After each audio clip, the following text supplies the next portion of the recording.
Today we are going to learn about using the newspaper archive for research.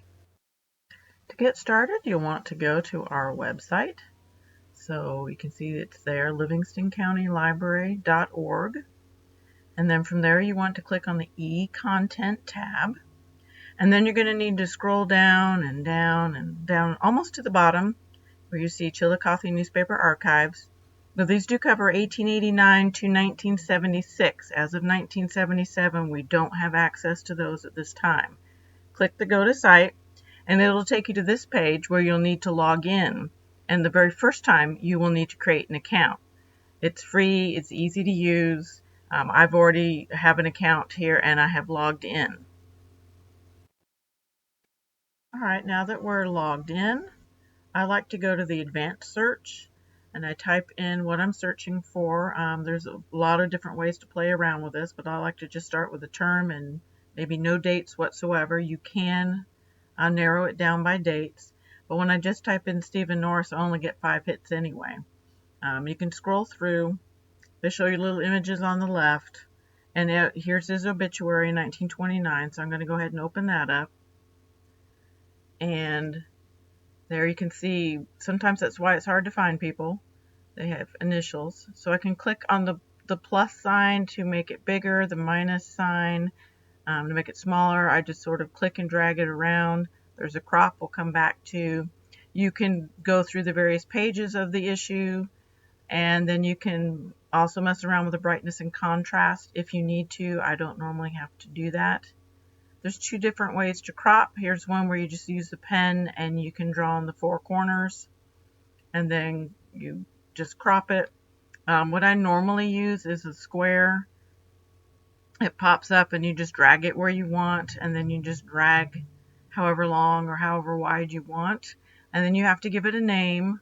So I have some of these folders already set up for myself, and then I type in whatever file name I want and I tell it to clip, and it's going to clip. Now you go to download and you're going to click on download, and it gives you 2 options, the PNG or the PDF. I'll show you the PDF. They're both pretty similar. So here's the PDF that comes up with the article and all the information in the footer. The PNG will just have the article without the footer. So just to show you, you just click on that instead, and it'll do basically the same thing. I like to do that because then I can put it into another file and call it what I want and add whatever information I want to. So here's another kind of search that can be helpful when you can't find something, and it is to browse by date. There's a particular obituary I was looking for, and you get these options here.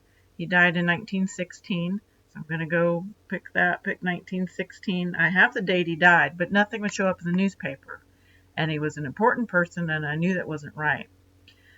These happen to show the dates of issue, so that you can only select those particular dates. And he died on March 2nd, so I choose that date, and I can already see that the copy is pretty bad, and because I've already looked this up, I know it's on page 8. And there it is, Dr. Green, a very forward-thinking dentist, and it is very hard to read, so the character recognition could not find it, but browsing by date I could. We are going to do another search now. We will look under the advanced search. We're going to look for the New York store. That is a building that is no longer standing in town. You just have to spell it. And we're going to look by exact date. There is a centennial issue of the newspaper. The drop-down menus just don't show up on the screen for some reason, but that's September 13th, 1937, full of information, lots of great information. So you can see there's 5 records that come up for the New York store, and we'll just scroll down and look at them. You see the thumbnail shows up on the left, but I want the one that has the picture in it. I can already see that. That is when the New York store was on Washington Street, and you can see all the instances of the search terms are highlighted in yellow. There's the picture, there's people in front of it, and then the explanation. There's one more search I want to show you, and that's back to our website. Go back to e-content, and scroll down not quite as far to Chillicothe Constitution Tribune, and those are articles from 2001 to current. And we'll click on that and it'll upload in just a second. Now we still don't have access to the 1977 to 2001, but at least 2001 to current we can get to. There's where you can type in your search term. So we'll type in Main Street and see what comes up.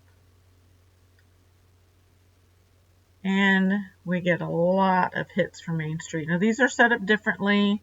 They're by article, not by the whole newspaper page. And I'm going to restrict the date, so 2001 to 2004. Click apply, trying to cut down or narrow my search.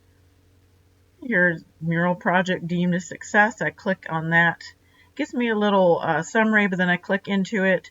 Again, my terms are highlighted in yellow.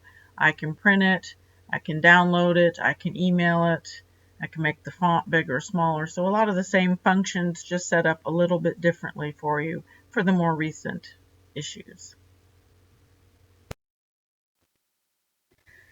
I hope this has been helpful for you in your research. Remember to play around with your search terms, and remember that sometimes the character recognition has trouble.